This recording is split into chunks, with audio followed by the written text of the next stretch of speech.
susunod na programa ay nagpapatuloy dahil sa inyong pagmamahal, donasyon at kaloob sa Greg Durante Ministries.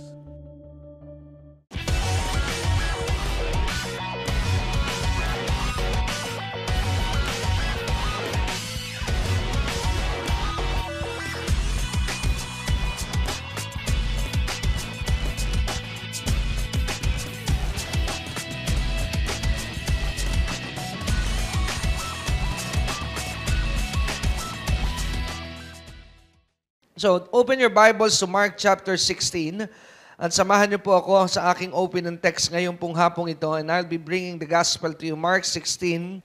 At kung tayo po ay nasa aklat ni Marcos, samahan niyo po ako sa talatang 15 hanggang talatang 18. Okay, sa Mark 16, tayo po ay magsasama-sama sa hapong pong ito. Mark 16 verse 15. Amen. So tayo po ba ay naroon na sa Mark 16? Amen. So kung tayo po ay nasa Mark 16 verse 15, pero bago po na natin pala ituloy sa verse 15, idamay na po natin yung verse 14. Let's back up to verse 14. Mark 16, 14 to 18. Nandun na po tayong lahat ngayong hapong ito? Amen. Let's read. Ang sabi po sa verse 14, and afterwards he appeared unto the 11. And as they sat at meat and upbraided them with their unbelief and hardness of heart, because they believed not them which had seen him after he was risen. Verse 15, and he said unto them, go ye into all the world, and preach the gospel to every creature. He that believeth and is baptized shall be saved, but he that believeth not shall be damned.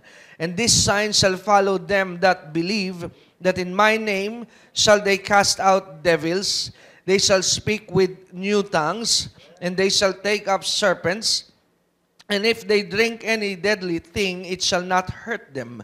They shall lay hands on the sick, and they shall recover. Tayo po ay muling manalangin sa hapon pong ito. O Diyos, amang makapangyarihan, maraming salamat po sa iyo sa hapong ito.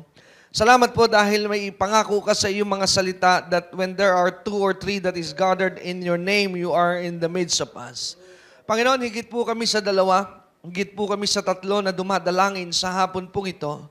Kaya it's a clear guarantee, Panginoon, that you are in our midst today. Kaya nga po, Panginoon, dalangin po namin that you grant the desires of our hearts. We want to learn, Panginoon. Gusto po naming matuto. Gusto po naming maunawaan ang iyong mga salita dahil sinabi mo rin sa iyong mga pangako at sa iyong salita that your word is a light unto our path, Panginoon. Kaya salamat po at hayaan mo na magliwanag ang aming mga landas sa pamamagitan ng iyong salita. Banal na Espiritu, again, we acknowledge that you are the greatest teacher of the church. Gamit mo lamang po ako upang maging daluyan ng iyong salita.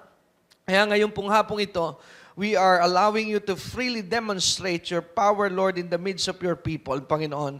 Confirm every words that they will be hearing today, Panginoon. Hindi lamang po nila maunawaan ng iyong salita, hindi lamang po magkaroon ng revelation, but also I pray that let there be signs, wonders, and miracle after the preaching of your word, Panginoon. Dahil maliwanag po ang iyong salita that after the word, you are confirming it by signs, wonders, and miracles, Panginoon. At maraming salamat po. Maingat na ibinabalik po namin sa iyo ang pinakamataas na papuri, parangal at pagsamba. Ito po'y dinalangin namin sa tanging pangalan ng iyong anak na si Jesus. Ang lahat po ay magsabi ng Amen. Palakpakan po natin ang Panginoon sa hapon pong ito. Amen. Mark 16, verse 14 to 18. At ating pong tunghayan at simulan na po natin ang mensahe po sa hapong ito. But let's start in verse 14. Sabi po dito sa verse 14, ilatag po lang natin yung ilang mga foundations na kailangan po nating maintindihan sa mensahe ngayong hapong ito. Ang sabi po dito sa verse 14, ang sabi po, afterwards, he appeared unto the 11. Amen? So makikita po natin, ang sabi po dito sa verse 14, meron po tayong tinatawag na link, meron po tayong idea kung paano po ito nangyari, at ano po yung senaryo ng ito po ay naganap at nangyari po nung panahong ito sa buhay ng Panginoong Hesus. So, ang sabi po ng verse 14, afterwards. What do you mean by afterwards? Sa Tagalog po ay matapos. Amen? Makatapos po. Amen? So, alin po yung natapos? Because kung mapapansin po natin, if you are familiar with what is happening in Mark 16, ito po kasi yung pangyayari after the resurrection. Amen? Ito na po yung nabuhay na ang Panginoong Hesus mula sa mga patay. Kayo po ba'y naniniwala that the power of the church lies in the understanding about the death and the resurrection of Jesus Christ. Amen. Ang kapangyarihan po ng simbahan ay naroon po sa kamatayan, but some people, for some believers, they just stop on the death of Christ. Because tandaan po natin mga kapatid at mga minamahal, the death of Christ symbolic of your salvation. But if you stop in the death, if you stop in the understanding only with the death of Christ, you are powerless. Because there is no power given in the death scenario, but the power is given in the resurrection. Kaya marami pong mananampalataya, ang kanila pong buhay was so stagnant because they just stopped in the death. Amen? At they never passed through the cross. Our power is after the cross. Ang kapangyarihan po ng simbahan ay naandon sa pagkalagpas ng pangyayari sa krus. And we call it the resurrection. There is power in the death because through the death of Christ we are saved. But when Jesus resurrected from the grave, then the power was given to the church. Ako po interesado sa kaligtasan, but I am more interested in the power of God working and moving in our lives. Kaya ngayon pong hapong ito po ang ating target ngayong hapon, that we will understand, ating pong maunawaan through the Word of God, ano po ba ang balak ng Diyos, why did He establish the church? Amen? Bakit po itinayo ng Panginoon ang simbahan, at bakit po naririto ang simbahan? By the way, when I say church, I'm not referring to a building. Pag pinag-uusapan po ang salitang church, yung word the church, it's not a building, it's a people that believe. Hindi po ang simbahan ay ang gusali. Dahil kung papansinin po natin, a few weeks ago, as I was doing my study, in the book of Acts, sa aklat po ng mga gawa, hindi po nagtayo ng gusali ang mga apostol. They never built a church.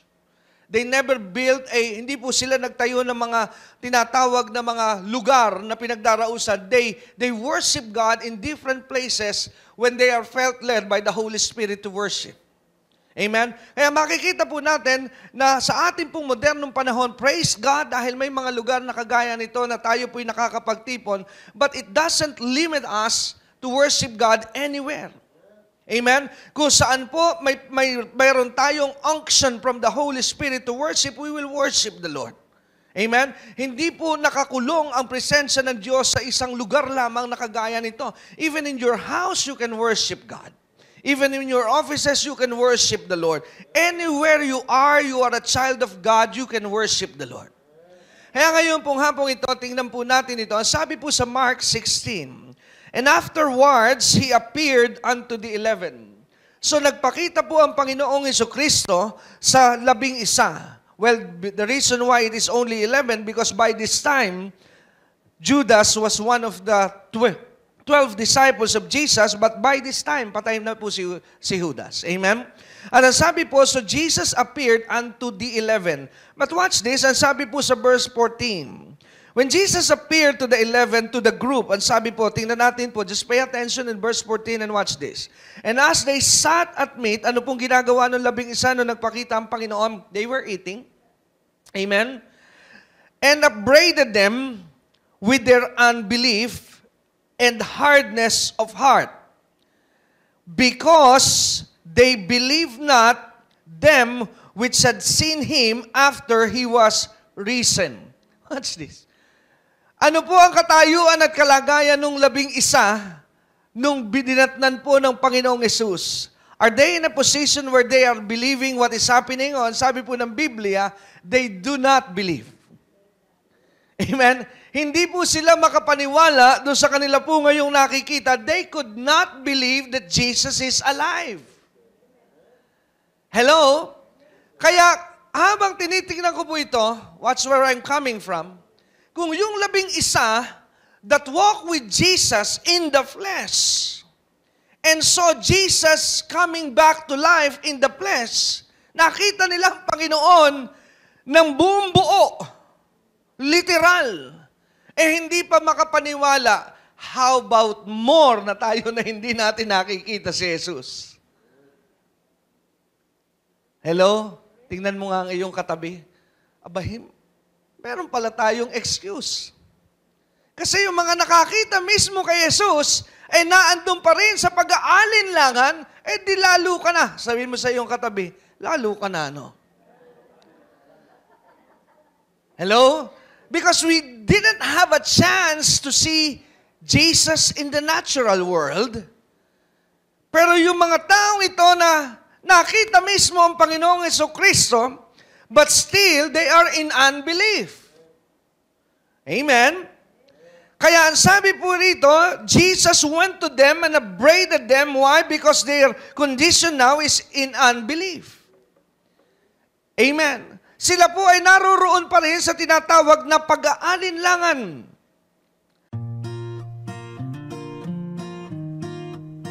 May mga na-miss ka bang broadcast ni Pastor Greg? Huwag malungkot, maaari mo na itong balikan sa pamamagitan ng pag-log on sa www.greggurante.com. Doon sa ating website, i-click lamang ang mga video preachings na nais mong mapakinggan, English o Tagalog o anumang mga title na nais mong panoorin at 24 hours, 7 days a week, mapapakinggan at mapapanood mo si Pastor Greg. Naniniwala kami na sa pakikinig ng salita ng Diyos, nandoon ang paglago at pag-unlad ng inyong mga buhay at mararanasan ninyo ang biyaya ng ating Panginoon. Inaanyayahan po namin kayong makinig sa aming mga radio program. Kung kayo po ay nasa inyong mga tahanan, nasa trapiko, naglalakbay, ito po'y makakatulong sa inyong pagpapalago at pagpapaunlad ng inyong spiritual na pananampalataya. Lunes hanggang Biyernes sa DWAD 1098 kHz AM band sa ganap na alas 6:30 ng umaga at alas 10 ng gabi. Asahan po natin na sa ating pakikinig, lalago at uunlad ang ating pananalig at pagsampalataya sa ating Panginoong Hesus. Inaanyayahan po namin kayo sa ating mga revival meetings sa August 7, August 14, August 21, August 28 sa ganap na alas 6:30 ng gabi sa Biyaya ng Diyos Christian Fellowship, 2nd floor, Medicare Building, Ortigas Avenue, Greenville, San Juan. Maranasan po ninyo ang grasya, biyaya, awat habag ng ating Panginoon. Sawa ka na ba sa iyong mga napapanood ng mga negatibo at pangit na balita? Narito ang alternatibo, ang Great Day to Live na mapapanood sa Beam Channel 31 sa inyong local antenna, mapapanood sa buong Metro Manila at sa buong Pilipinas at sa ilang mga cable operator system na nagdadala ng palatuntunang ito sa pamamagitan ng Trinity Broadcasting Network. Mapapanood niyo po ang ating mga programa Lunes hanggang Huwebes, alas 9:30 ng gabi, at tuwing araw ng Biyernes, alas 10:30 ng gabi at araw ng Sabado, alas 11 ng gabi. Maaari nyo rin po kami mapanood sa Church Channel via satellite at ilang mga cable operator system sa buong Pilipinas at karatig bansa sa Asia.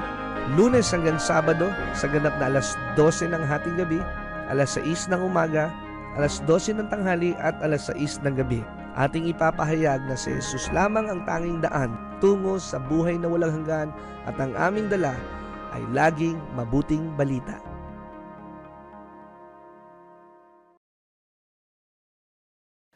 At kung ating uunawain at ating pong papansinin ang malaki pong katanungan, bakit kaya sila nag-aalinlangan pa rin? Naalala ko po tuloy ang isang pangyayari sa buhay po ng mga apostol.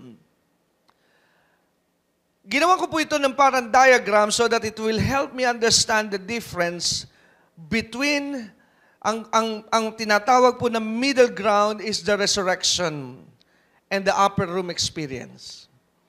Alam niyo po ito sila Pedro, gamitin po natin si Pedro for example. Let us use Peter for example. Si Pedro po, nakita po niya si Jesus sa kanyang mga ginawa, sa kanyang mga himala na ipinakita. Do you believe that? In fact, kung papansinin po natin si Peter, paano po ba niya nakilala ang Panginoong Jesucristo sa kanyang pong buhay? The first encounter of Peter with the Lord Jesus Christ was in Luke chapter 5. Sa Luke chapter 5, doon po unang nakilala ni Pedro si Jesus. Paano po na-encounter at nagkaroon ng karanasan si Pedro kay Jesus? Nung naranasan po't nakilala ni Pedro si Jesus, alam niyo po ba ang katayuan at kalagayan ni Peter? He was so prostrated and so depressed.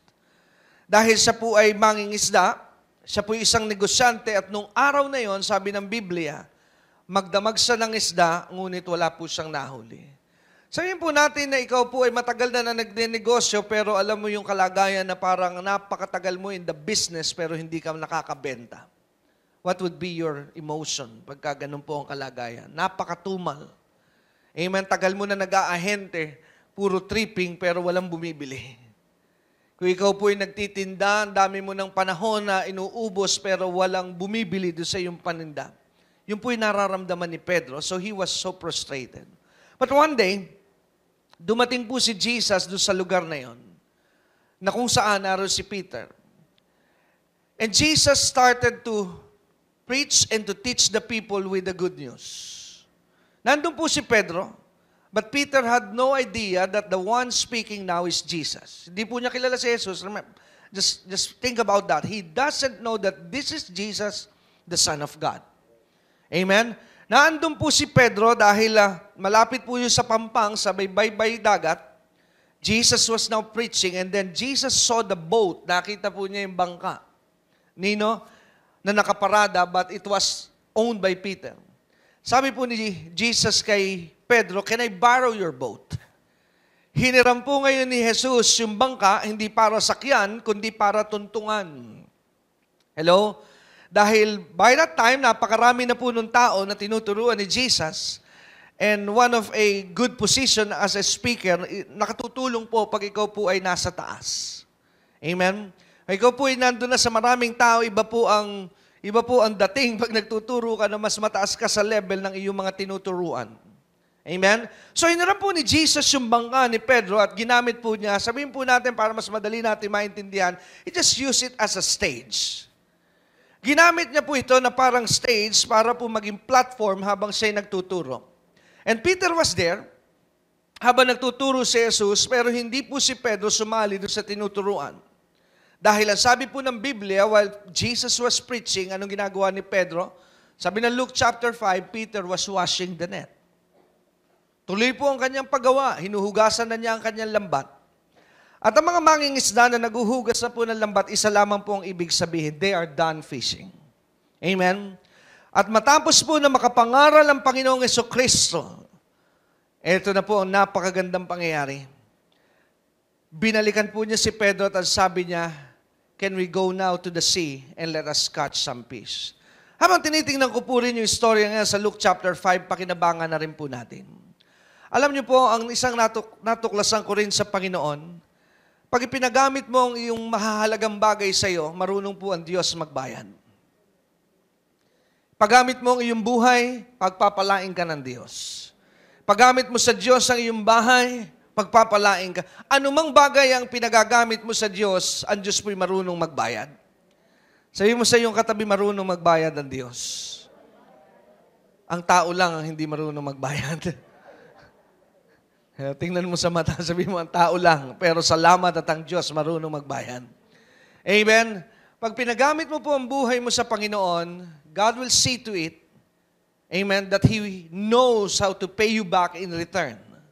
Amen? So, pinagamit po ngayon ni Pedro yung kanyang bangka and it's payback time. Hello? And sabi ngayon ni Jesus, "Okay, Peter, let's go. Let's catch fish." Pero ano po sabi ni Pedro? Ang sabi po ni Peter, hindi niya po kilala si Jesus. That's why in-address po niya si Jesus na ganito. He did not say, "Lord." He did not say, "My God." Hindi po niya sinabing Son of God, but he said, "Master." Bakit po ang nagipong salita ay master? The word master means teacher. Because by that time, he doesn't perceive who Jesus was. Wala pa po siyang revelation kung sino. The only thing that he can understand during that time is Jesus was a teacher. Amen? Kaya sabi po niya, "Master." Luke chapter 5. At ang sabi po ni Pedro kay Jesus, "Master, we have toiled all night." Meaning he is not alone. Kasama po niyang ilan sa kanyang mga kasamahang mangingisda. Sabi niya, "We have toiled all night." Magdamag na po kaming nangisda. Amen? Meaning to say, and we failed. We tried. We tried with our best. We tried with our own strength. But nothing happens. May mga pagkakataon din sa ating buhay that we did our best, but nothing happens. We use our mind, our skill, our strength, but nothing happens. Pero I have a good news for you. Pag may mga pagkakataon na po sa iyong buhay na ginawa mo na ang lahat ng iyong kakayanan, lakas, talento, resources, you have done everything, and still you failed. It's time to give up. Dahil isa lang po mensaheng pinapaabot sa iyo ng Diyos. It is not by might, not by power, but by His Spirit, saith the Lord. Amen? Panahon na po para isuko mo na at sabihin mo, Panginoon, Lord, I give up. Sinusuko ko na po dahil wala po talaga ako magagawa, but you can do something. Kaya sabi ni Pedro, I have done everything, but nevertheless. Amen? But nevertheless, ang sabi ni Peter, at thy word, I will again let down the net. Sumakay po ngayon si Jesus sa bangka together with Peter. Alam niyo po ba yung condition ng oras at sandaling yon? Consider the situation that is going on nung panahon pong yon. Number one, tanghali pong tapat yon. Pag kinausap mo po ang mga mangingisda, na ganito po ang buhay pangingisda, hindi po normal na makahuli ng isda sa panahon na may araw. Hello? Kailan po nakakahuli ng isda ang mangingisda? Sa gabi. Tama? Hindi po ako mangingisda, pero kung tama po ako, I can be corrected if I am wrong. Ang iniintay pa atang maganda ng mangingisda ay pagbilog ang buwan. Hindi ko po alam kung tama ako. Ano? Ha? Walang buwan ba? Tama, may mangingisda rito si Sister Carol. Tanungin natin yung mangingisda. Pag walang buwan. Amen. So, ibig sabihin talagang imposible pag maliwanag, wala rin pong isda. Pero kung yung pong buwan sa gabi ay sagambal sa pangingisda, edi lalo na kung tanghali. Tama po ba? Pero ang sabi ni Jesus, let's go. Let's go to the deep and let's drop again the nets. Pero alam niyo po ba, kung papansinin po natin, puntahan nga po natin yun. I've been telling you this story, but I'm not bringing you to that. Luke chapter 5. Go to Luke chapter 5. I'm now in verse 4. Samahan niyo po ako sa verse 4. Now when he had left, Luke chapter 5, verse 4. Now when he had left speaking, he said unto Simon, launch out into the deep, and let down your nets for a drought. Amen? So ano po ang sabi po rito ni Jesus? In verse 4, Jesus said to Simon, ang sabi niya, pumunta ulit tayo sa laot, at ang sabi niya, ibaba mo muli ang iyong mga lambat. Tama po ba? Okay, I have to show you something here. Look at in verse 4. What did Jesus said to Simon Peter in verse 4? You can see it on the screen. And sabi po sa verse 4, Jesus is speaking here and sabi, let down your nets. Nets, N-E-T-S, that's plural. Tama po ba?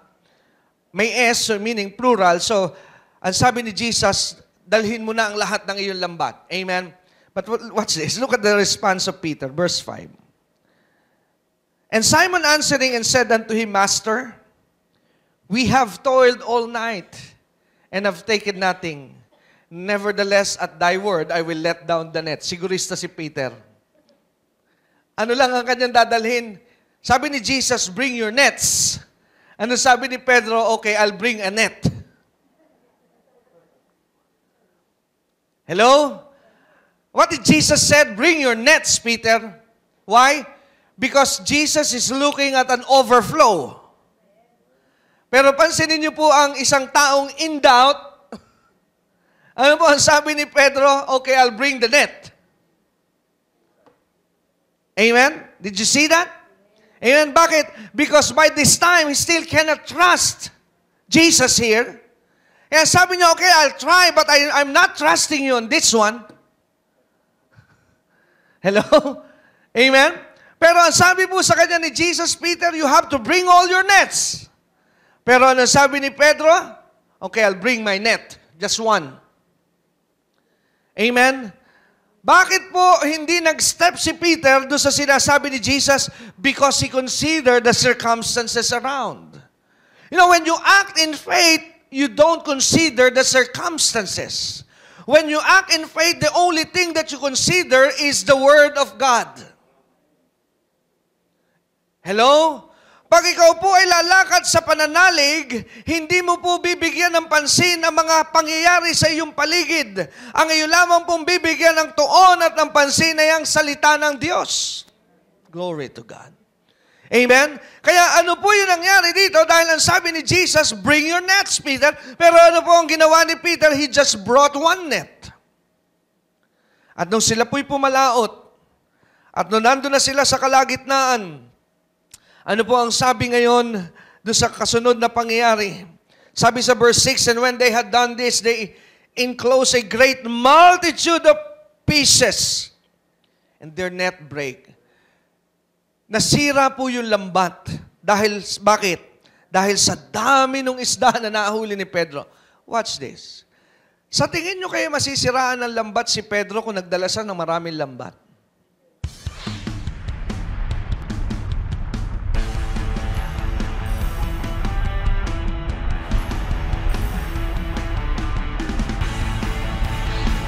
O ang aalisin mo yung takot. Jesus is Jehovah. You have the power to decree. Ikaw ba'y naniniwala ngayong gabi na walang pag-aalinlangan na ikay tatanggap ng kagalingan na bang uri ng sakit o karamdaman yan?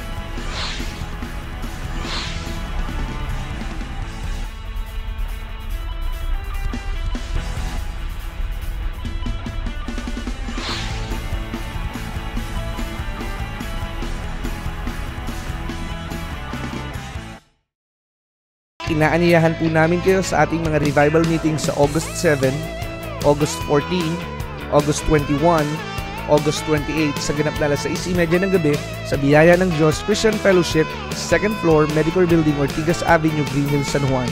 Maranasan po ninyo ang grasya, biyaya, awat habag ng ating Panginoon. Hindi ano. Amen? Amen? Minsan, isang araw, hindi ko po maintindihan noon yung, I was just new in the faith. Hindi ko maintindihan one time because my dad, lagi po niyang hinahamon, kami sa pamilya, hinahamon din niya ang congregation. You get a lot of bank account. Magbukas kayo ng maraming bank account if you are believing God for an overflow. Pero di po ba, pag hindi ka naniniwala, sabi mo, ba't naman ako magbubukas ng napakaraming bank account? Isa lang, okay na. Hello? Amen? Pag tinignan mo na, wala namang pumapasok na pera sa isa. Di ba parang si Pedro din? Ba't naman ako magbubukas na napakadami? Yung isa nga, hindi magkaroon ng laman yung marami pa. Now, the question is, do you really believe God can do that for you? Hello? Amen?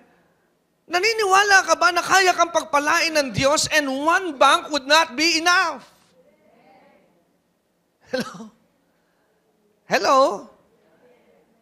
Amen? Ngayon, marami kasi maglalaro din sa ating isipan na gaya ni Pedro, sabihin natin, matumal ang negosyo ngayon Matanda na ako.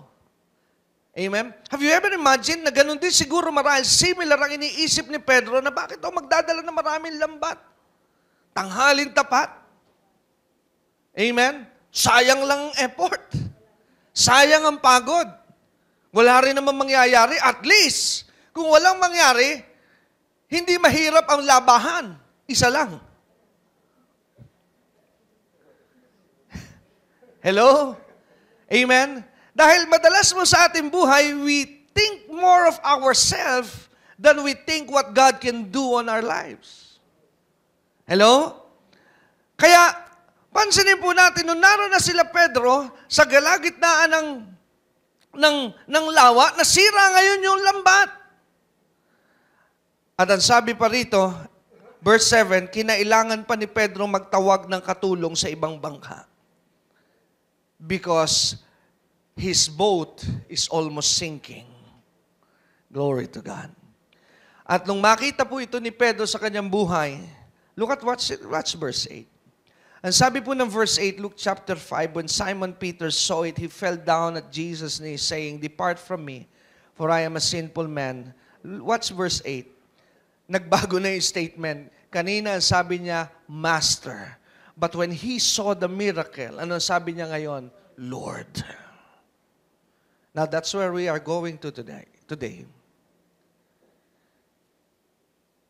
People will not be attracted to your Lord unless they see a miracle in your life. Hello? I like what Bill Johnson said. Ang sabi ni Bill Johnson, we cannot win the world through debate. But the only way we can win the world is through signs, wonders, and miracles. Kaya ating unawain at ating pong pansinin, dito po sa bagay na ito, makikita po natin na napakahalaga nito sa buhay natin as a church today. Bigyan ko po kayo ng konting detalye in a few minutes. I would let you in kung paano po ito nabuo itong mensaheng ito na akin pong ibinabahagi sa inyo ngayong hapong ito. Few weeks ago, habang ako po ay nasa aking silid na naghahanda ng mga mensahe at nananalangin, sumagi sa aking kaisipan yung mga ganitong pangyayari. Dahil as a pastor, I always believe that one of the greatest achievement of a pastor if you win your family. Hindi lamang po ito objective dapat ng isang pastor, but as a believer, our main objective is our family would be saved through Jesus Christ. Ako kasi nagtataka dahil maraming mga mananampalataya, they are good witnessing to their office mate, classmate, neighbor. Nakapagdadala sila ng kanilang mga kaopisina, ng kanilang mga kapitbahay, ng kanilang mga katrabaho sa Panginoon. Pero pag tinanong mo, where is your husband? Where is your wife? Saka na muna sila, mahirap-hirap yan eh. Pero nakalimutan po natin na meron pong proseso ang sinabi po ng Panginoon sa mga apostol. Na sabi niya, you shall be witnesses unto me in Jerusalem. I'm now in the book of Acts. In Jerusalem, in Samaria, in Judea, and into the uppermost part of the world. So ano po ang unang dapat nilang i-witness? Jerusalem is their mainland. Samaria is the next neighbor to Jerusalem. And Judea is another neighbor from Jerusalem. And then lastly, to the world. So ang kadalasan po nating nakakalimutan is our own family. Hello. Ano po ang nakakalimutan natin sa ating buhay as a Christian? We fail to witness in our own house. Pero nung sumagi ito sa aking kaisipan, sabi ko sa aking sarili, wala po akong guilt dito sa area na ito, Lord. Number one, ang tatay ko po ay born again na. Ang nanay ko po ay Christian. Ang aking buong pamilya, mga kapatid, kasama ko po sila sa paglilingkod sa iyo. And now I have my own family. My wife is serving you. My daughter and my son is serving you, Lord. Pwede ko na po siguro ipagmalaki sa iyong harapan that as for me and my house, I am serving the Lord like what Joshua had said. But you know what I received from the Lord? And sabi niya, you are still incomplete. And I said, Lord, what else is missing? At ang sabi sa akin ng Panginoon ay, how about your mother-in-law? Hello? How about your sister-in-law? And I tried to reason out, ang sabi ko sa Panginoon, Panginoon, pwede na, bahala na sila, ibang pamilya na yon. No, that's your family. And I said, Lord, how can I do that? Amen? Paano ko po ito magagawa na sila'y madala sa iyong paanan? The Lord showed me, I will show you how. Paano, Panginoon? You can never win them by your preaching. And I said, why, Lord? Because the only way that you can win them is when I do my work through your life. One day, Si Moses po ay isang naging inspiration sa akin dahil napakatalino ni Moses. I will not bring you there to buy me some time, pero Kwento ko na lang po sa inyo nangyari kay Moses. Si Moses po was never raised as a Jew. He never understood who he was until nung siya po'y nakarating sa wilderness. Nung siya po'y nagtatakbo. Hindi po niya alam yung tunay niyang identity dahil siya po ay pinalaki sa pamilya ng Egyptian. Tama po ba? That's the story of Moses. He never knew his real identity. Pero isang araw, siya po ay tumakbo dahil nakapatay po siya ng isang Egyptian. At natakot po siya dahil may nakakita pala doon sa kanyang ginawa at it led him running to the wilderness at nauwi po siya sa isang lugar. At sa kanya pong pagtatago, nauwi po siya sa pamilya ng isang lalaking ang pangalan ay Jethro. At doon po siya nagkaroon ng asawa dahil napangasawa niya yung nakalimutan ko po yung name, but yung anak ni Jethro, who was, it so happened na ito po'y Hudyo. At si Moses po was doing his regular day job na para po siya po isang shepherd na. So, from the palace, now he became a shepherd. Amen? So, mula po sa palasyo ng Ehipto, ngayon po siya nagpapastol na ng mga tupa sa wilderness. Nobody now knew him that he was the Moses, the prince of Egypt. Nagpapastol po siya ng mga tupa. One time, habang siya po nasa pagpapastol, nakita po niya ang isang bush na naglalagablab at sabi sa English, it was a burning bush. Isang puno na naglalagablab ng apoy, balot ng apoy.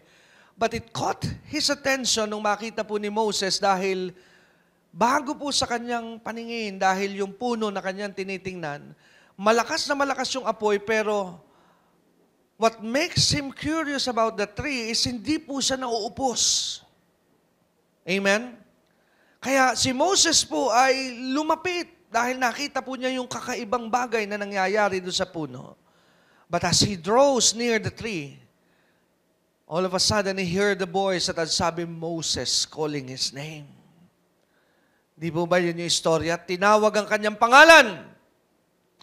At hindi po niya kilala because it was so strange to him because he was raised in a different life and he never knew the God of the Jew. At doon po niya unang na-encounter ang Diyos ng mga Israelita at Diyos na may likha ng langit at lupa at sabi, Moses, remove thy sandal for where you are standing is a holy ground. At di po kilala ni Moses kung sino yung nagsasalita at nagpakilala sa kanya, I am the God of your father. Amen? At doon po niya nakilala ngayon ang Diyos na may likha ng langit at lupa.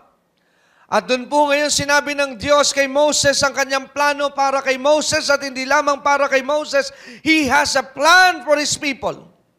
At ang sabi ng Diyos kay Moses, Moses, here is my plan for you and for my people. I will send you to them back in Egypt and you will be a deliverer. Amen?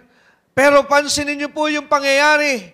Doon po sa bagay na yun, Moses was so brilliant when he asked God this question. Samahan niyo po ako sandali sa Exodus because I believe that you need to see it.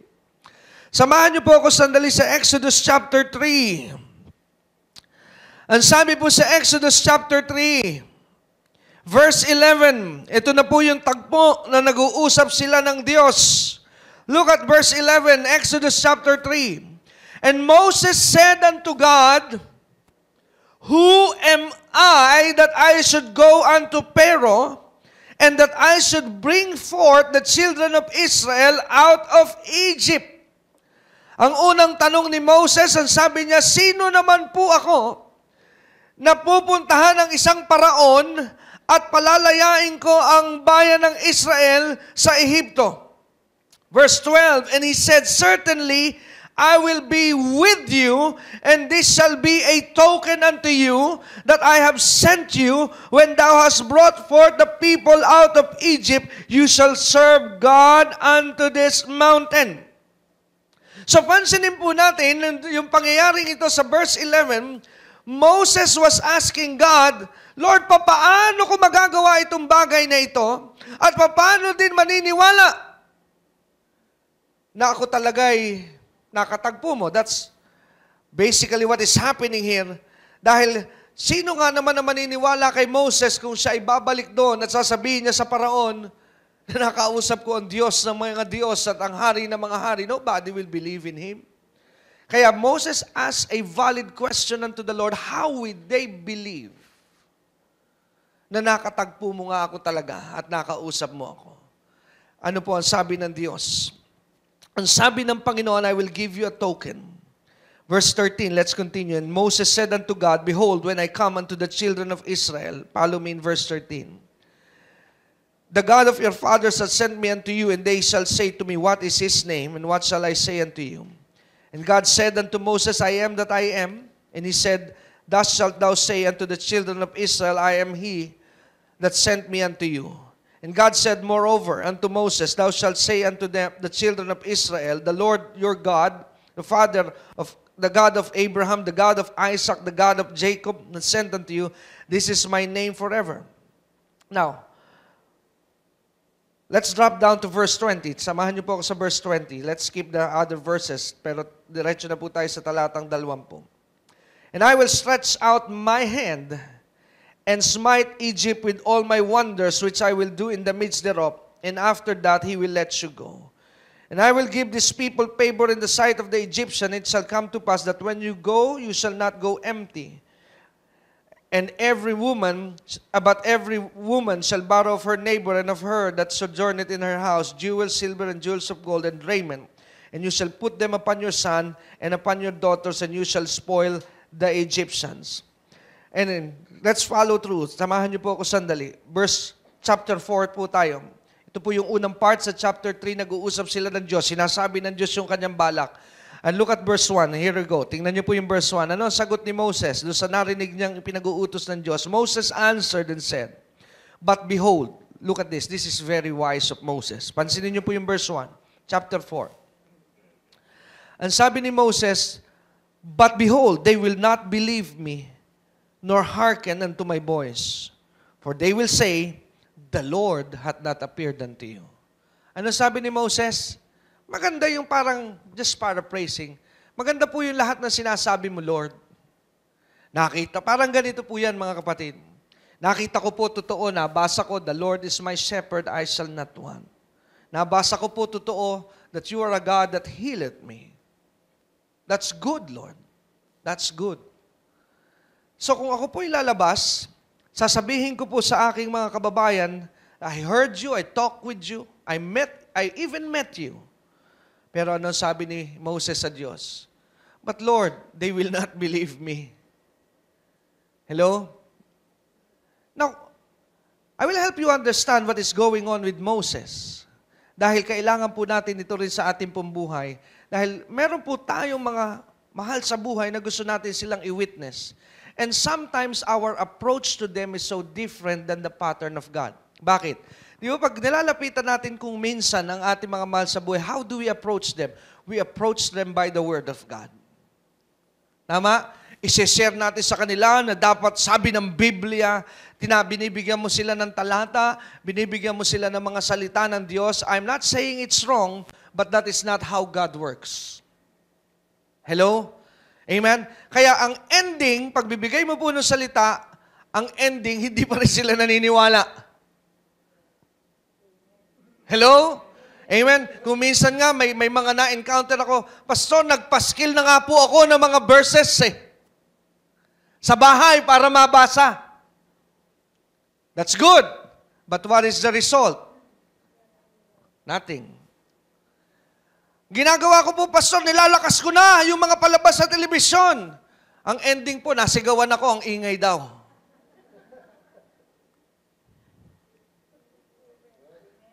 So you're not alone with this. Amen?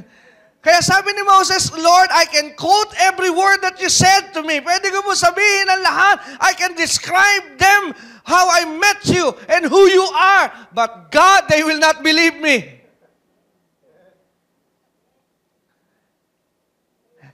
Hello? Kaya nung tinitingnan ko po ito, it caught my interest, Panginoon. This is exactly what we are going to. Amen?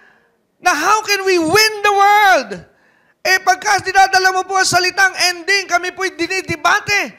Puro pilosopo pa ang balik sa amin. They are not believing us. But Lord, we see your word. Hello? Amen?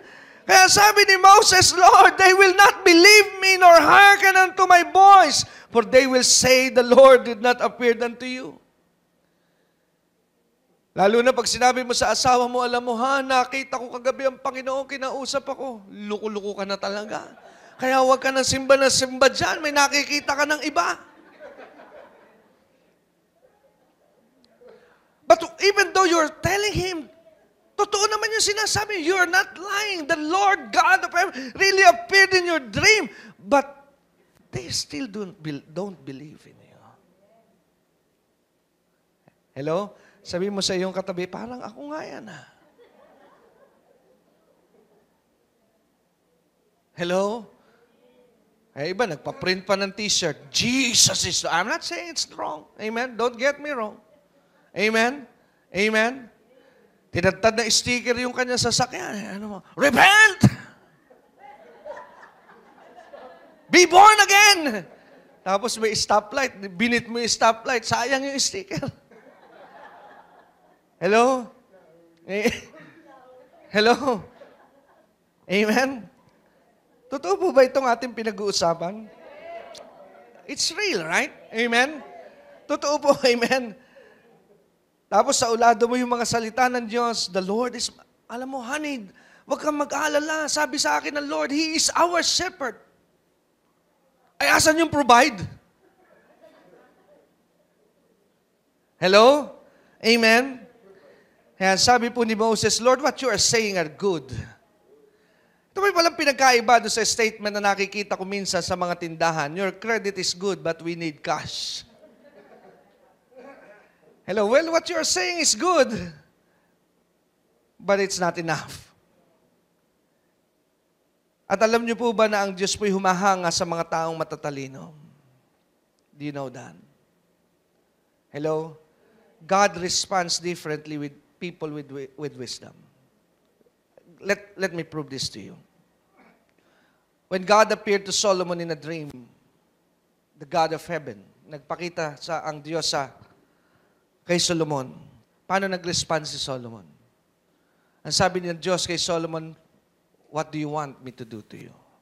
He responded in wisdom. Ang sabi niya, you don't need to give me anything, just give me wisdom to discern between right and wrong. Di ba humanga ang Diyos kay Solomon? Because you did not ask success. You did not ask kingdom. You did not ask riches. You asked the fear of the Lord. You just asked wisdom from me. Then everything that you did not ask, I will give it unto you. Wow. Amen? And sabi po sa verse 2, the Lord said, look at the response of God to Moses. The Lord said unto Moses, nakuha po ng Diyos yung point. He got the point. Amen? Ano po ba ang gagawin ni Moses? The same. The text today is in Mark 16. Ano po yung gagawin ni Moses sa Old Testament? He will be a witness. Amen? At kayo po ba'y naniniwala that when you became born again, the same mandate is the same. Even though we are a different generation from Moses and the time of Jesus, but the mandate is still the same. We are to be a witness of the living God in our generation. Amen? Kaya po tayo iniligtas ng Diyos. God did not save you just to sit on the church. He did not save you just for you to have a security that you will be in heaven. But God saved you for you to be a witness. Hindi po tayo iniligtas ng Panginoon para lamang magpadami ng tao na nakaupo sa simbahan. Iniligtas po tayo ng Diyos to be a witness. Sabi mo sa iyong katabi, you have a job. You are a witness. Amen? Ikaw po'y kailangang maging patotoo. Patotoo saan? Sa iyong Diyos na hindi nakikita. Kaya sabi ng Diyos kay Moses, Moses, I want you to be a witness to me, to Egypt, and to the people of Israel. But ang sabi ni Moses, I'm paraphrasing now the answer, ang sabi, God, that was a nice suggestion from you, but they would not believe me. Pero nagalit po ba ang Diyos kay Moses? No. Watch verse 2. The Lord said unto him, anong sabi ng Diyos kay Moses? What is that in your hands? And he said, a rod, Lord. Tungkod yung hawak ni Moses. Anong sabi ng Diyos kay Moses? Ano yung nasa iyong kamay? Ang sabi ni Moses, tungkod po. Ang sabi ng Diyos kay Moses, now, Moses, verse 3, cast it on the ground. Ihagis mo ito sa lupa. Ano nangyari doon sa tungkod? Sabi ng Bible, it became a serpent. Natakot po si Moses. Of course, amen? Kahit po siguro sino sa atin pag nangyari ito. Amen? Amen. Sino po dito ang aamin na pag nangyari rin niya sa akin, talaga po takbuhan na. Ano po? 3 buwan na ang nakalipas at sa mga nakadaang mga araw na yaon ay napakarami pong patutuo tungkol po dito sa aming ipinagkakaloob na radio, transistor radio na may AM, FM at meron pong Finlight at meron din pong USB at ito po ay nagiging napakabisang tulong sa paglagong espiritual.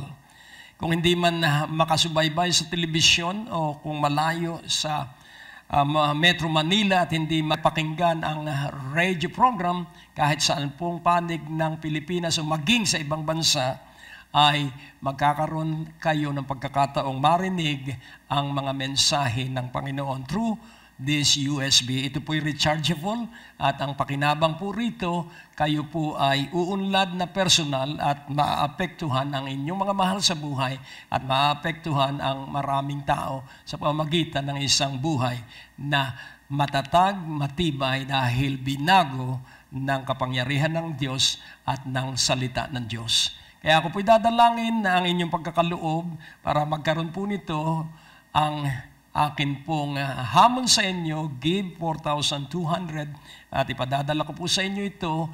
Ito po ay makatutulong sa pagpapatuloy ng gawain sa radyo at telebisyon at maging sa website. At kayo po ay weltahan ng Diyos ng siksik, liglig, pikpik at umaapaw na pinansyal na pagpapala sa isang paraang mahimala. O Diyos, dakila at makapangyarihan, ang bawat pagkakaloob ay makapagliligtas ng mga kaluluwa.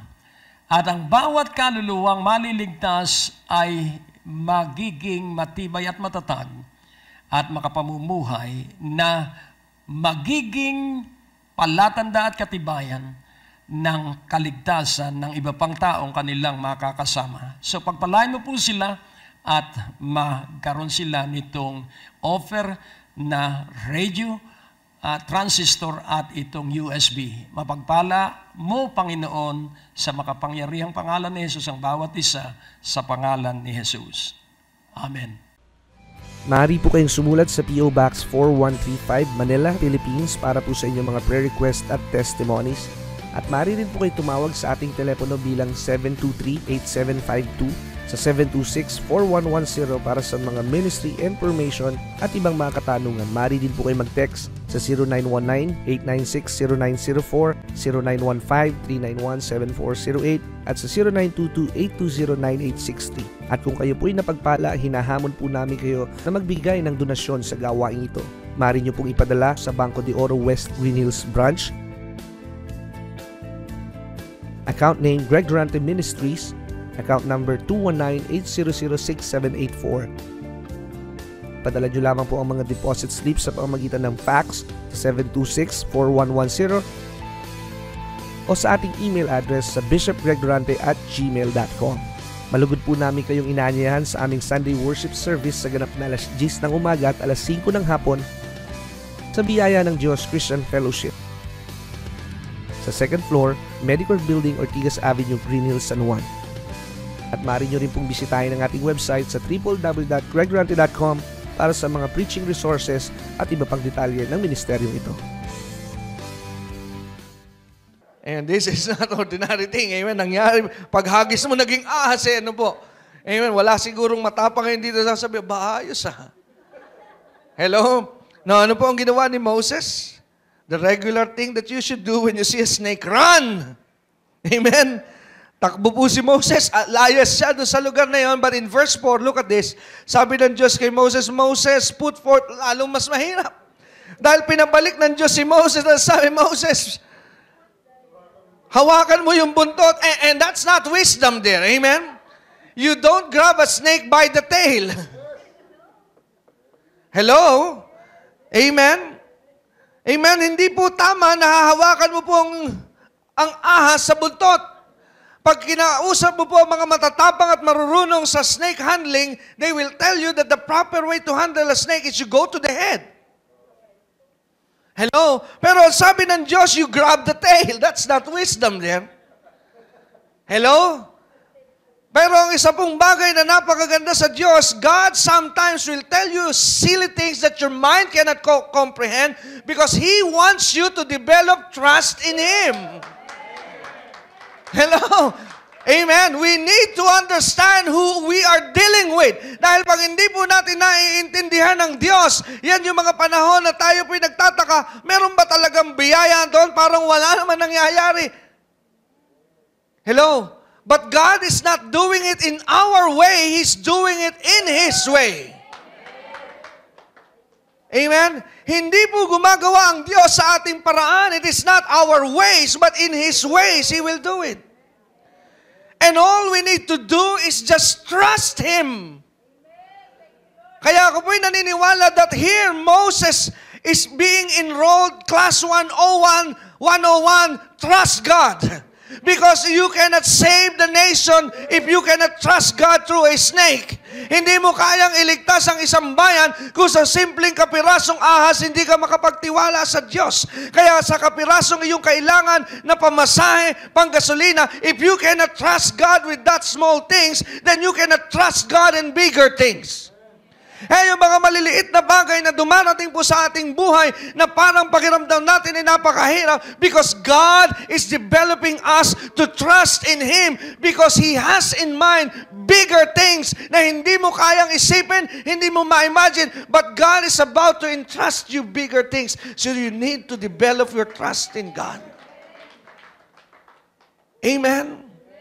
Tinuturuan lamang po tayo ng Diyos na magtiwala. Kaya yung mga nangyayari sa ating regular, ay minsan iniisip ko, Panginoon, bakit po minsan halagang 5,000, 3,000, parang hirap na hirap akong maniwala. Then God spoke back to me and He said, how can you believe in 100 million if 3,000 you can't believe me? Makes sense.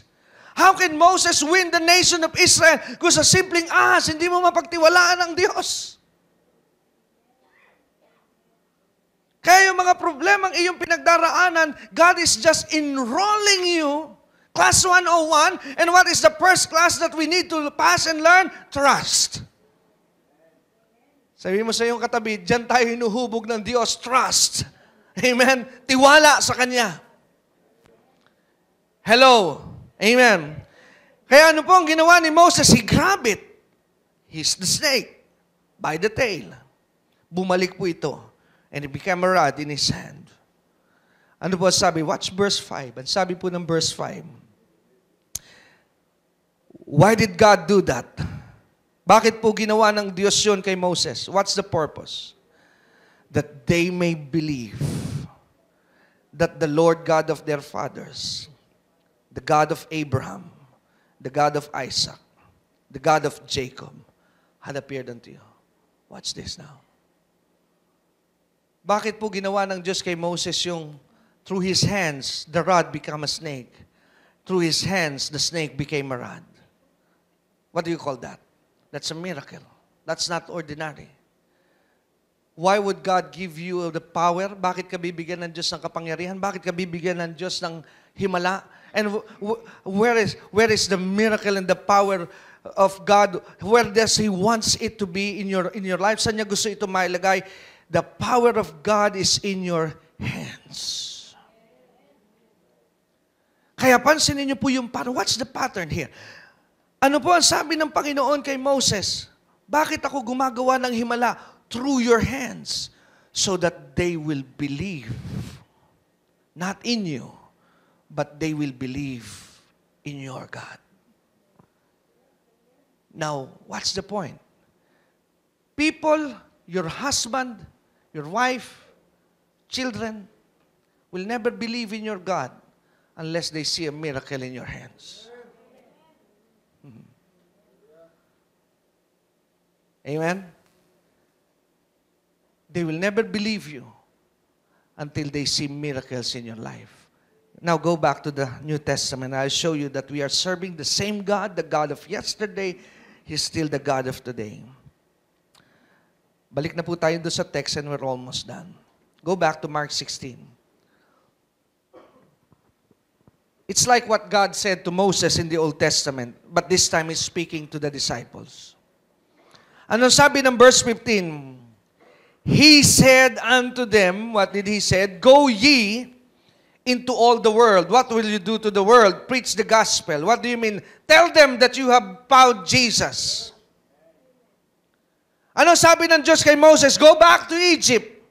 Ano gagawin ko sa Egypt, Lord? Tell them that you have met with the God of Abraham, Isaac, and Jacob. Parehas mo ba yung nangyayari sa Mark 16? Yes. Amen? Preach the gospel to every creature. Verse 16, and he that believe and is baptized shall be saved, but he that believeth not shall be damned. But look at verse 17. Ano po ang sabi ng Panginoon sa mga susunod sa Panginoon na gagawin yung verse 15? What's verse 17? Ang sabi po, and these signs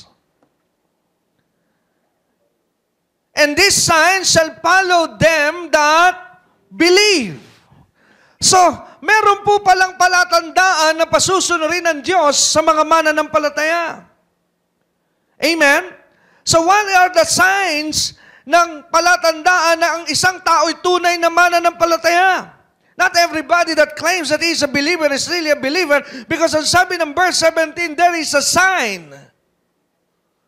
Amen? There is a sign of a believer. Ano raw po ang mga mananampalataya? In my name shall they cast out devils. So, you have the power to cast out demons. Pero minsan, nakakalungkot po ang mga mananampalataya. Pag pumunta sa isang lugar, kakatakot. Parang may mga masamang espiritu rito. Umalis na tayo. Wait a minute. Hindi po ba dapat ang mga masasamang espiritu ang natatakot sa iyo? Bakit baliktad? Hello? I used to say it this way. Sa Alabang, madalas ko po ito sinasabi. Pag ang mga masamang espiritu, ang mga multo'y nagparamdam sa iyo, and you know that you're a child of God, magparamdam ka rin.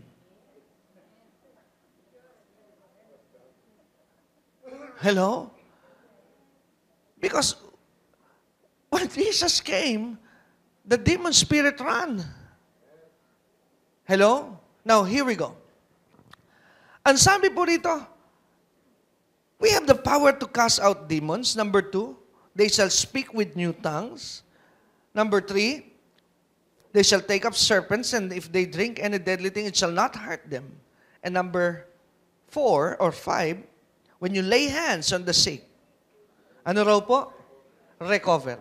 Now, I have no time explaining one by one, pero ito pong mga bagay na binanggit po dito, these are not only for the pastors. Hindi po ito para sa mga pastor. Ang sabi po rito, hindi po sinabing, and this sign shall follow them that are pastors. Hindi po sinabing, and this sign shall follow them that work in the church. But my Bible said, these signs will follow them that believe.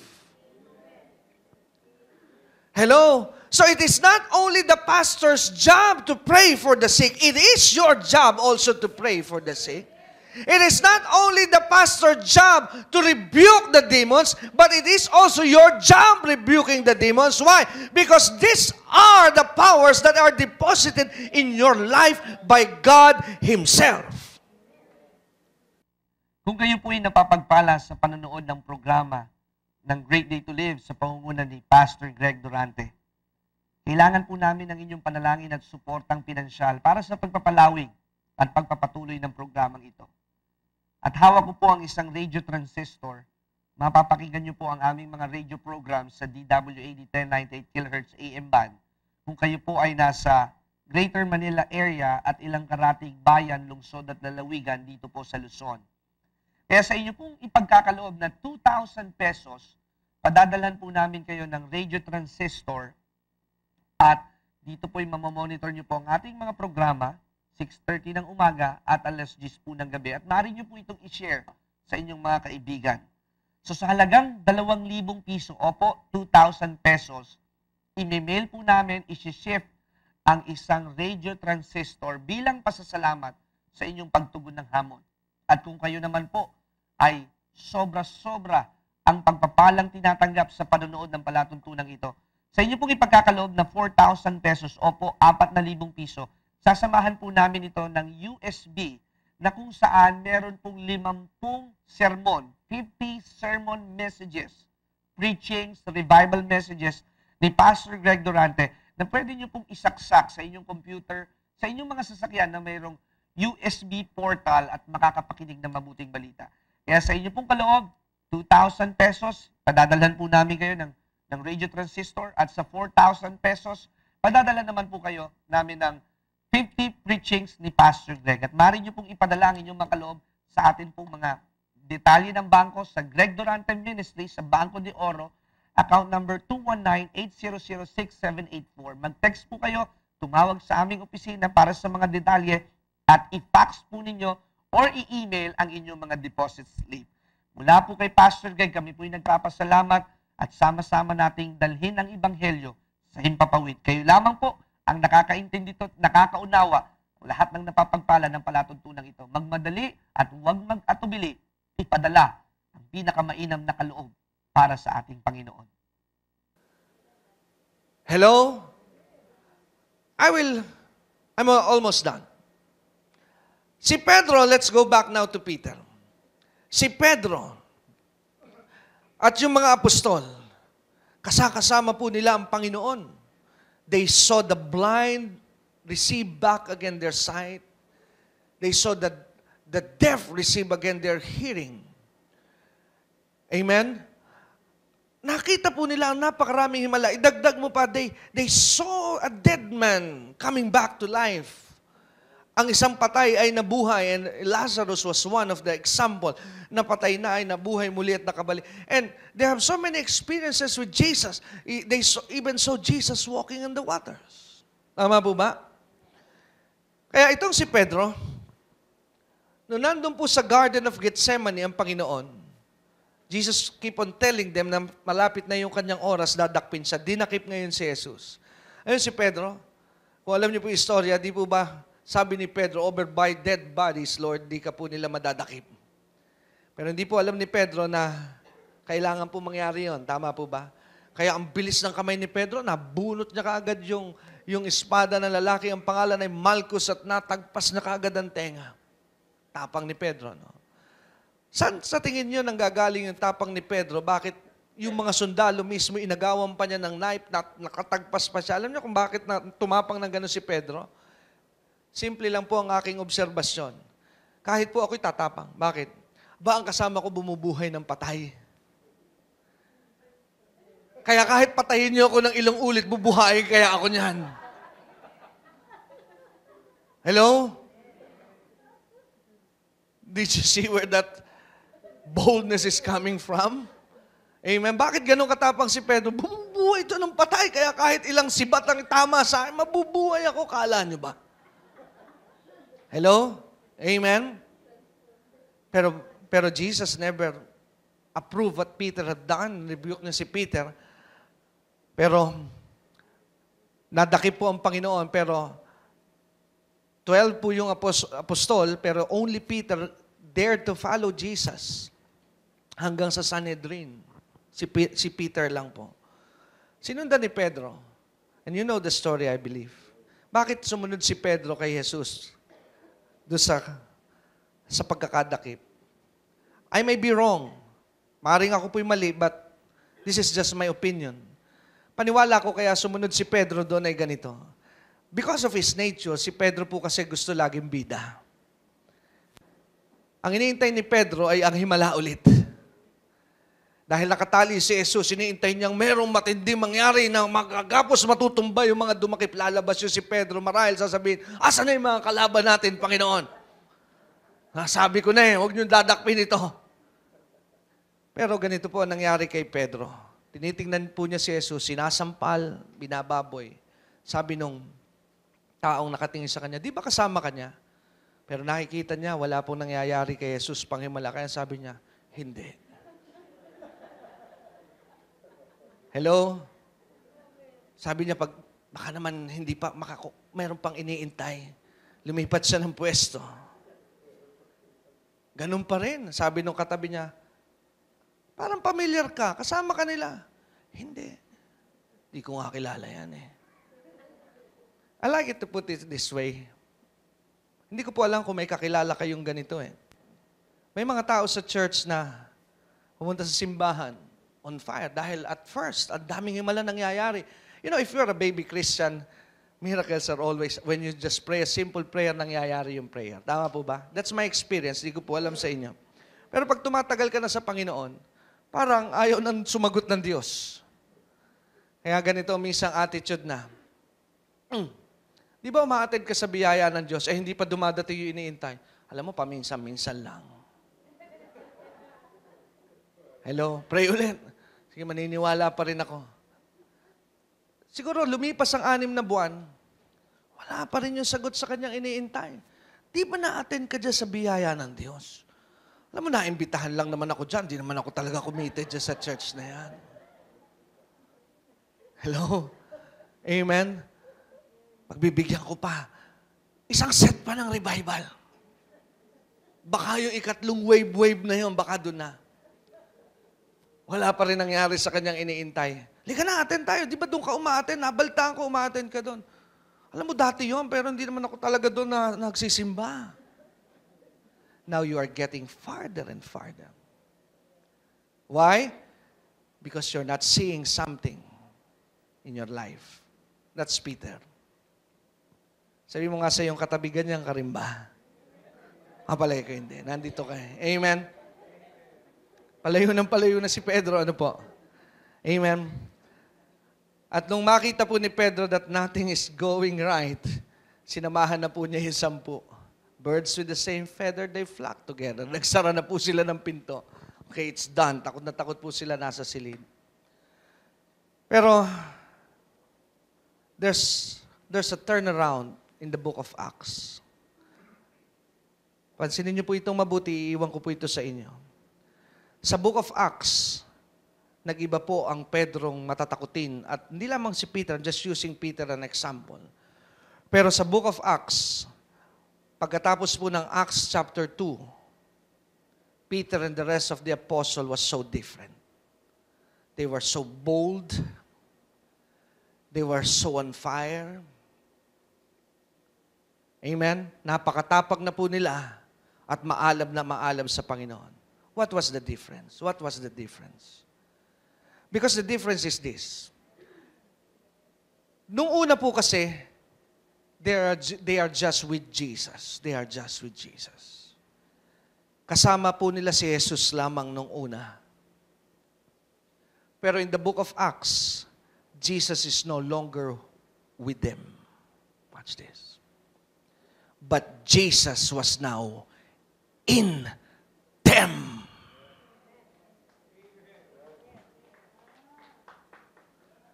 Did you see that?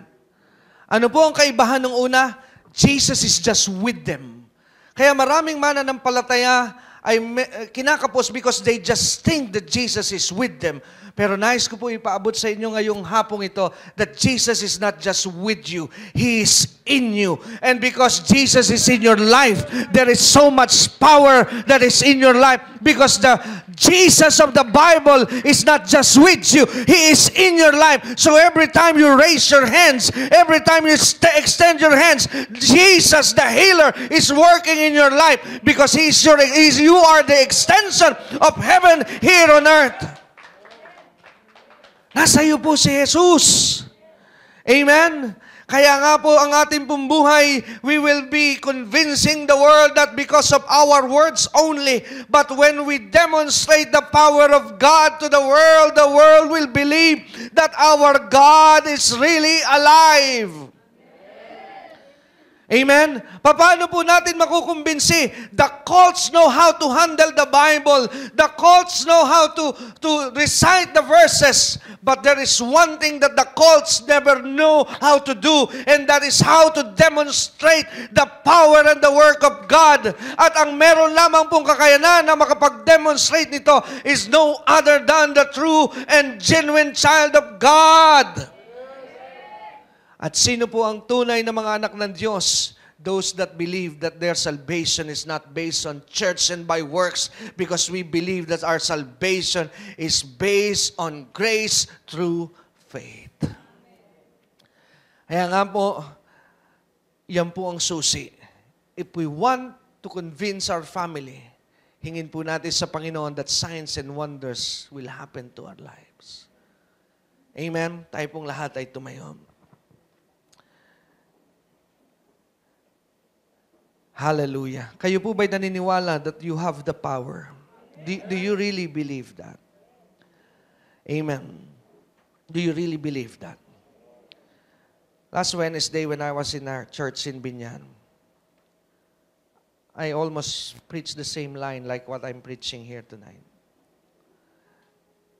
Anong nagipong move ng Panginoon, ang sabi ko doon sa mga kapatiran, if you believe that Jesus is working in your life, you ask your neighbor, pero iba po yung nangyari nung linggo, nung Wednesday. Sabi ko, how many of you here are sick? Taasan po. I think half of the attendants raised their hand, I have sickness. Sabi ko po, those that are sick today, come here. Lumapit kayo rito sa harapan.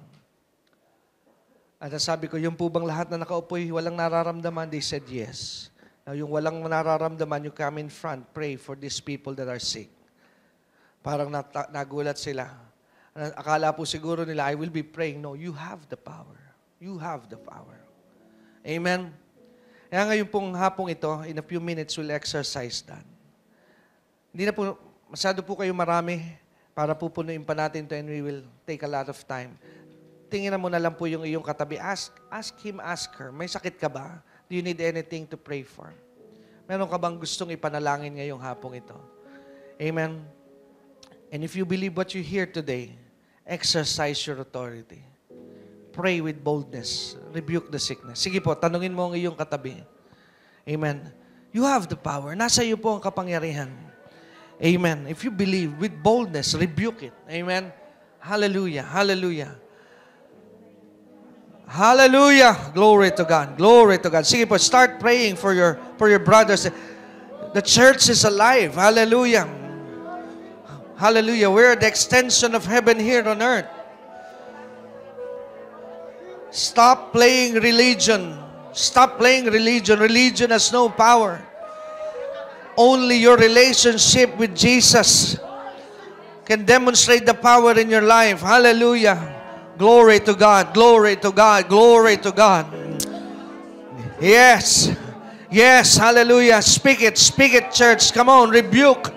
Stop the work of the demons and devils here in your brothers and sisters' life in Jesus' name.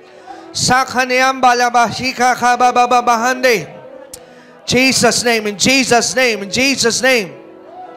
Glory to God. Glory to God. Glory to God. Hallelujah. Glory. Yes, Lord. Empower your people now. Hallelujah. Thank you, Jesus. Thank you, Lord. Hallelujah. Palakpakan po natin ang Panginoon. It's time for the church to walk in His authority. Amen? Bago po tayo maghiwa-hiwalay ngayong gabi, just let me give you a tip. Alam niyo po ba sa dami ng aklat sa Biblia, especially in the New Testament, only the book of Acts has no ending. Ang aklat po ng Gawa, wala po itong katapusan. Pag binasa mo po ang mga sulat sa Biblia, may katapusan, may pagpapaalam. Ibig sabihin may katapusan, nagkaroon ng end, nagkaroon ng pagpapaalam, pero yung pong Book of Acts, wala po itong ending. You know why? Because God did not intend His acts to stop with the disciples. Because He believed that the church will continue the demonstration of the power. Amen? Kaya nga po, kung magkakaroon pa ng panibagong version o karagdagang aklat, I want my name to be in that book. Hello? I want my name to be in that book. Nakasama tayo sa istorya na when Sister ganito pray, when Paul, not Paul the Apostle, but Paul the Alino prayed, healing is taking place. Amen. Amen. Amen. Bakit po? Dahil yan ang gusto ng Diyos sa ating pong buhay. Amen. Kaya ako po'y naniniwala, I don't know, I'm believing God that He's preparing His church dahil ang pagkilos po ng Diyos sa huling panahon mas matindi kaysa sa Book of Acts. Amen. Amen. Why? Because I believe the prophecy that God has given to Isaiah 60, the glory of the Lord will rise in darkness. Inaaniyahan po namin kayo sa ating mga revival meetings sa August 7, August 14, August 21, August 28 sa ganap na alas 6:30 ng gabi sa Biyaya ng Diyos Christian Fellowship, 2nd floor, Medical Building, Ortigas Avenue, Greenville, San Juan. Maranasan po ninyo ang grasya, biyaya, awat habag ng ating Panginoon. Inaaniyahan po namin kayong makinig sa aming mga radio program. Kung kayo po ay nasa inyong mga tahanan, nasa trapiko, naglalakbay, ito po'y makakatulong sa inyong pagpapalago at pagpapaunlad ng inyong spiritual na pananampalataya, Lunes hanggang Biyernes sa DWAD 1098 kHz AM band sa ganap na alas 6:30 ng umaga at alas 10 ng gabi. Asahan po natin na sa ating pakinig, lalago at uunlad ang ating pananalig at pagsampalataya sa ating Panginoong Hesus.